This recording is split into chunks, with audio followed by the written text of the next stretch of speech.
Hey tea heads, in the quest to brew the perfect tea, we sometimes get caught up in dogma and unnecessary rule making. You know, you should brew a tea type in a certain way because it's authentic, or taught by a so-called expert, myself included, or because you enjoyed that way of brewing previously. But the art of brewing is all about adaptation, and I wanted to explore that topic today by answering a question that I get asked quite a lot, which is, why are your brewing parameters for Diamond Peak so weird? Did you make a mistake? This is not Gong Fu style brewing. What are you talking about? Blah, blah, blah, blah, blah. So first, let's be clear. Yes, the brewing parameters of this tea are quite different to all of the other teas on our website because I'm asking you to brew for 2 minutes. But I would still consider or argue that this is Gong Fu brewing because I'm using a large amount of leaf to water ratio and I'm brewing with skill, consideration and discipline, which is essentially what Gong Fu means to me. But feel free to have your own definitions. So the question is, why am I brewing this tea so long? Well, to answer that question, it helps to go back to the intention of brewing tea. Brewing, just like cooking, is the process in between ingredients and experience. It is the transformative act of working with ingredients to make a tea or a dish which satisfies your senses. So here's a question. Do you always stick to the same recipe when cooking a dish, or do you adapt that recipe and cooking process according to the ingredients in front of you? Of course, a good chef will adapt the recipe, often instinctively, depending on the variation of the natural ingredients or kitchen equipment that they are using. The same goes with tea brewing. But here's potentially a more interesting question. Do you adapt that recipe to try to make the dish that you imagined making, or to bring out the best of the ingredients?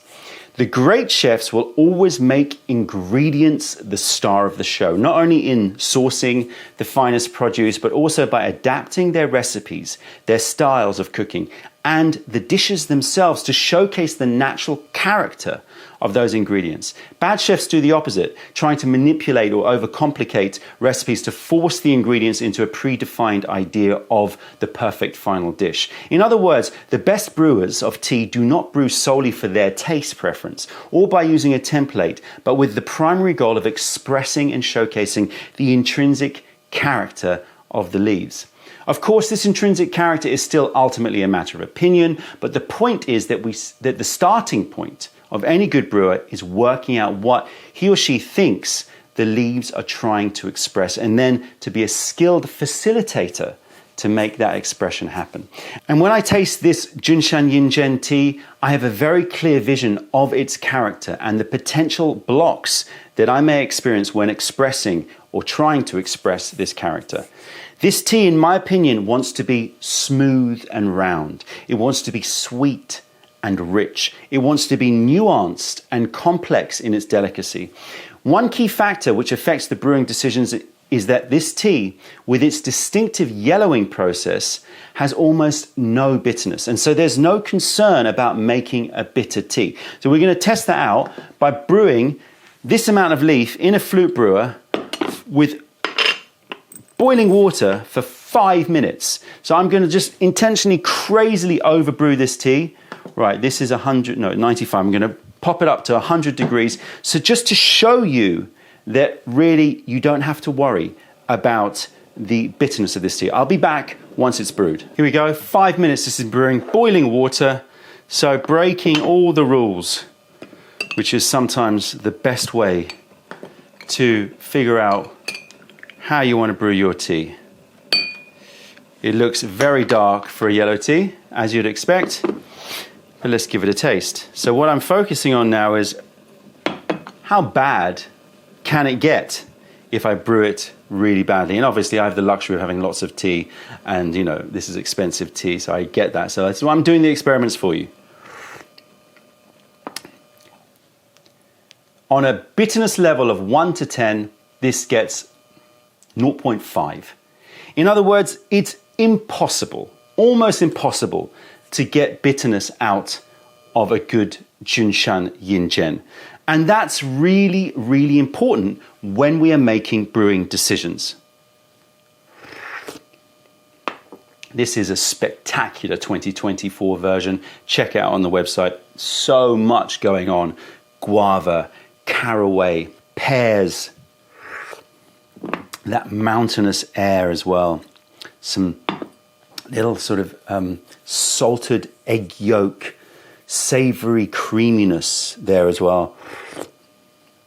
So much nuance, little bits of sunflower seeds and some like soapy, floral soapy quality, like a marseille, like a natural soap. So much going on. I'm not going to do a full tasting video, but I would be very happy to sit and drink this 5-minute tea brewed at 100 degrees, but we can do better. So I'm going to set the temperature now down. In fact, let me put some cold water in it. I'll be back with 70-degree water. Okay, the kettle's at 70 degrees. So let's talk about the potential ways that we could mess up the brewing since bitterness is not an issue. What are the pitfalls with brewing this Junshan Yinjian Diamond Peak? The first is that we could easily brew a tea which is not strong enough. This is because the tea is an unrolled bud tea, which extracts very slowly because it is armored and layered and has not been damaged in any way during the production process. The second is that this tea, like lots of bud teas, are just naturally delicate and subtle in flavor. So that's the first thing, too light a tea. The second potential issue is not being able to express the complexity of the tea. While Junshan Yinjian is a delicate tea, it has so much going on in the aromatics and taste, and we need to pay special consideration to try to preserve all of this sensory data in the liquor. The last potential issue is the texture. Yellow teas are revered for their soft and rounded mouthfeel. It's a character which I try to express when brewing this tea type. So we want to try to reduce any excessive minerality from being extracted, which would add too much astringency and granularity to the tea. So let's deal with all of these potential obstacles one by one. To make a strong and rich tea, we can increase the amount of leaves, increase the temperature, and increase the time of extraction. All of these will dial up the strength. So firstly, we will be using a Gong Fu leaf to water ratio. I'm using 3.5 grams per 100 ml. This is a 200 ml brewer, so there's 7 grams here, but you can easily increase this as you wish. Now, we can increase temperature and or time to further boost strength of extraction, but choosing these parameters will change lots of other sensory experiences. So we have to consider the other two potential issues before we can make any decisions. Higher brewing temperatures will make a stronger extraction, but it will also change what is extracted in your liquor. Higher temperatures will extract lots of nuanced notes, but they can easily evaporate away with the heat, leaving a tea which has lost much of its nuance. Higher temperatures will also increase the amount of minerality and therefore structure and astringency in the tea, which is not in keeping, as we said before, with the yellow tea's character, in my view. For these reasons, I'm instinctively led to not increasing temperature, keeping it low. It is important to note that this desire for lower temperature is nothing to do with bitterness, as we've shown, which is often the case with green teas. Diamond Peak will not go bitter. Instead, I'm using lower temperatures to make a smoother and more complex tea. But with lower temperatures, I have to brew longer to get enough extraction.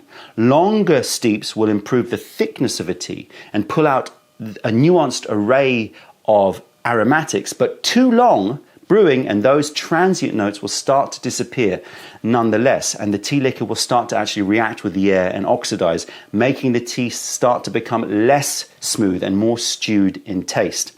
Let me have another sip of this.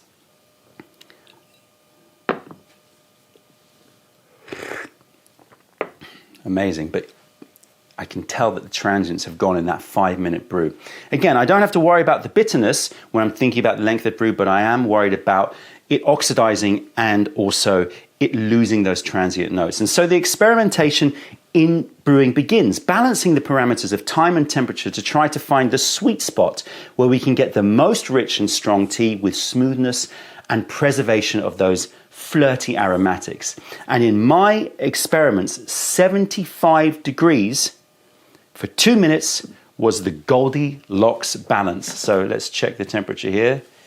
It's currently at 77. We can live with that. So I'm going to put it in here. And as I said, I'm using 7 grams for 200 ml. And we're going to brew for 2 minutes. I'll come back. Right, we're at the 2-minute mark. So we're going to decant this tea. You can see the color difference between 5 minutes and 2 minutes, lower temperature, hot 5 minutes. You can see that this is a lot darker, this liquor, plus it has been oxidizing, as I said. With time of brewing, you're going to have oxidation, but also just leaving it standing is also going to oxidize the tea. As all of you know, if you brew a green tea, pour it into a Gong Bei, and then leave it for 5 minutes, it'll start to go darker, a little bit grayer. It loses its vibrancy. Tea is active, it's alive. You want that life to be ingested in you rather than sitting in a Gong Bei, which is another reason why brewing Gong Fu brewing, smaller amounts of water, so you're sipping and drinking each infusion as you brew is a much better way to brew. Right, let's pour this into here. That's the color liquor that I tend to look for when I'm looking for a yellow tea. This sort of vibrant but still creamy, pale lemon juice yellow color. Here we go.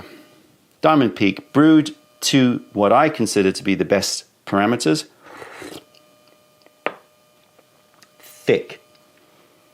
Thicker than this tea here. If you want to check out a video of how each parameter, you know, temperature, time, amount of leaf, affects the experience of the tea, then go check out the masterclass videos. They're very long and geeky.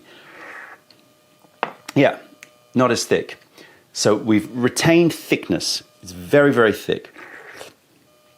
It's very, very smooth because we've used lower temperature, so it hasn't pulled out so much of the minerality and the astringency.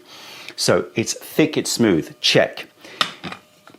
We didn't have to worry about bitterness, so it's got no bitterness. But the length of time, that 2 minutes, what it's done is it's allowed that lower temperature water enough time to extract, so we've got nuance, so we've got complexity, so we've got, you know, a lot of richness in this tea. I'm getting more pronounced notes of the mountain air, the guava, the sunflower seeds, those salted egg yolks, fresh pears. Like I said, that sort of Marseille soap, laundry quality about it. Really, really lovely. That caraway spice. It's all there. It's rich. It's dense with aromatics, albeit they're all shimmering in that sort of light and delicate liquor, which is thick and smooth. And very, very key is that I haven't lost those high notes. So you could say, well, why can't you just brew for 4 minutes at 70 degrees or lower the temperature to 60 degrees and brew for 10 minutes? You could. It might suit your palate. It might work for you. But my concern always is when you brew too long, the liquor will start to change through transient loss of aromatics and through oxidization of the actual liquor. So there's always a balancing act to play here. I hope that this video has given you some insight into how you can explore brewing parameters and how you can adapt yourself to the tea. The most important thing here is that you are a facilitator of expressing the character of the leaves. You're working with the ingredients that you've been given. So when you buy a new tea, sure, follow a template, follow the brewing guides that the seller might give you, just so that you get an understanding of what the tea is trying to say, what the leaves are trying to say. But then once you've figured out that character, and that character may be individual to you, so some people might look for something else in this tea. Overall, I would suggest that we look for similar things. The character speaks for itself, but just like relationships with people, you're gonna figure out what you love about that character of those leaves, and then start to tune in, start to work out how you can adapt the parameters so that you can get the best damn cup of tea, expressing that character for you and for your taste. And every time you buy a new batch of tea or a new tea, that begins again. And that process of dialing in the parameters, of getting to know the tea and adapting your technique, it's what makes brewing so engaging. It's what makes brewing such a meditative act, such an act of bringing you into the moment, because it forces you to focus, especially with delicate teas. It forces you to focus in on the cup, to really understand what you're trying to tease out, and then play. And believe me, it starts to become instinctive. So whilst this video may seem like lots of theory thrown at you, it starts to become instinctive. You taste and you go longer, cooler, hotter, shorter, more leaf, less leaf. You start to react to it. And of course, brewing multiple infusions means you're going to be adapting even within a session. And that involved process is the art of Gong Fu brewing. That's it, tea heads. Check out our other videos. Taste our teas wherever you are in the world by browsing mayleaf.com and come visit us if you're ever in London. Other than that, I'm Don from Mayleaf. Thank you for being part of the revelation of true tea. Stay away from those tea bags. Keep drinking the good stuff and spread the word, because nobody deserves bad tea. Bye.